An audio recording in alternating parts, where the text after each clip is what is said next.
Bismillahirrahmanirrahim. Alhamdulillah rabbil alamin.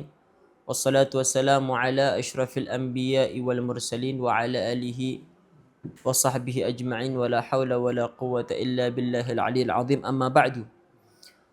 Melanjutkan pembahasan yang sebelumnya tentang mudarasatul Al-Qur'an atau tadarus Al-Qur'an sebagaimana yang beredar di tengah-tengah masyarakat kita.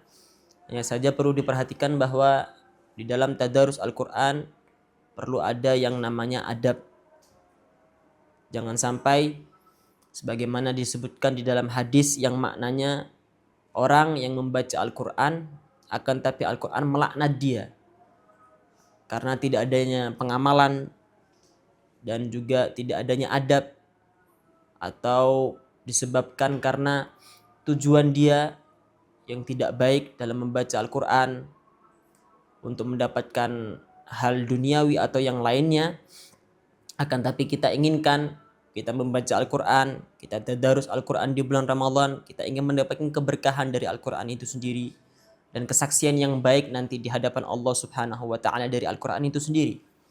Al-Habib Abdullah bin Alawi Al-Haddad, beliau sudah memperingatkan bahwa kathiran ma yanha 'anil kalam waqtal julusil hizb. Beliau banyak memperingatkan agar tidak ada pembicaraan di tengah-tengah membaca Al-Quran, ketika tadarus Al-Quran atau ketika tahzib Al-Quran. Au bainal adzanin lintidhar jamaah. Begitu juga beliau melarang untuk tidak berbicara antara satu dengan yang lainnya, antara orang yang satu dengan orang yang lainnya ketika menunggu salat antara adzan dan iqamah. Wa anit talahi halal hizb bi dzikrin au ghairi.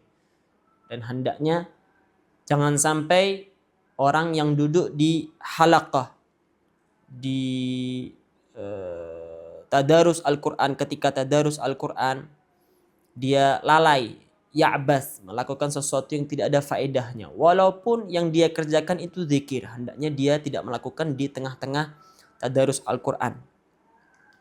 Bahkan di sini disebutkan, beliau juga memperingatkan hatta la yash'ur bil ghalat liyaruddahu wa yaqulu innahu la yumkinuhu al-ijtima' fi anin wahid minhuma la dzikruh wa lal hizb fashtighaluhu idzaka dha'i. Karena tidak bisa bersatu antara tadarus Al-Quran dengan zikirnya dia, karena itu hendaknya jangan sampai di tengah-tengah tahzib Al-Quran atau ketika tadarus Al-Quran dia melakukan sesuatu yang tidak ada faedahnya walaupun dengan berzikir. Bahkan pernah terjadi di majlisnya Al-Habib Muhammad bin Idrus Al-Habsyi, di tengah-tengah tadarus Al-Quran ada seseorang yang bertasbih, artinya dia berzikir menggunakan tasbihnya dia. Maka pada saat itu Al-Habib Muhammad bin Idrus Al-Habsyi memberhentikan bacaan Al-Quran, waltafata ilaih, dan menoleh kepada orang yang berzikir dengan menggunakan tasbihnya. Maka beliau bertanya, nahnu fi khairin au fi syarr? Kita sekarang dalam kebaikan atau dalam keburukan, dalam kejelekan? Kalau misalkan kita dalam kebaikan, kenapa engkau tidak ikut bersama kami? Sama-sama melakukan kebaikan ini, artinya sama-sama membaca Al-Quran, sama-sama menyimak bacaan Al-Quran sekarang ini.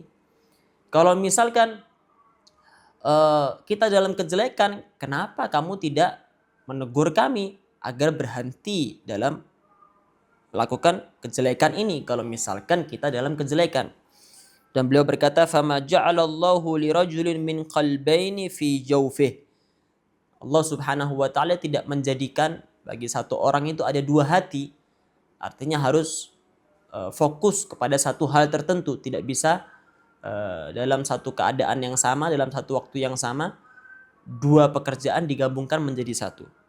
Fakhajala ar-rajul wa lam yarud jawaban. Akhirnya yang ditegur oleh Al-Habib Muhammad bin Idrus Al-Habsyi merasa malu dan tidak menjawab dan mentaati perintah Al-Habib Muhammad bin Idrus Al-Habsyi. Karena itu yang perlu diperhatikan, beradab dalam tadarus Al-Quran. Jangan sampai kita melakukan pekerjaan yang mengindikasikan bahwa kita sibuk kepada selain Al-Quran. Kalau misalkan memang ada sesuatu yang mengharuskan untuk melakukan hal-hal yang sekiranya mengganggu jalannya tadarus Al-Quran, hendaknya dia beranjak dari tempatnya atau dia bisa kerjakan setelah tadarus Al-Quran itu selesai. Semoga Allah Subhanahu wa taala memberikan kita adab yang sempurna ketika membaca Al-Quran, terutama ketika tadarus Al-Quran, dan insya Allah agar kita mendapatkan keberkahan Al-Quran itu sendiri. Insya Allah, amin amin ya rabbal alamin. Wassalamualaikum warahmatullahi taala wabarakatuh.